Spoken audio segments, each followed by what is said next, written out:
ngale mini yanamhlanje lovuko likaKristu asizisanga letawe kule ndawo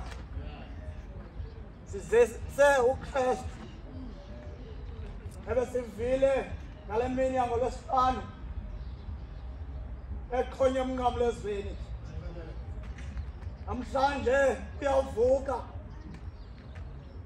uvuka nathi namhlanje ithi vese bekwe ngalamadodana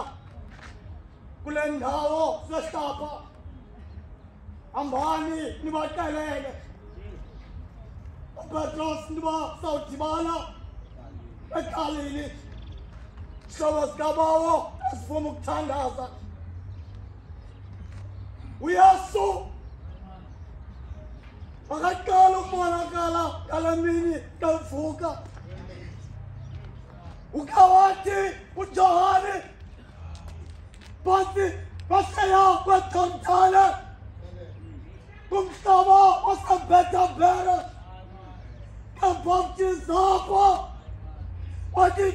uYesu Kristu uJohane basithi athi imvala kaThixo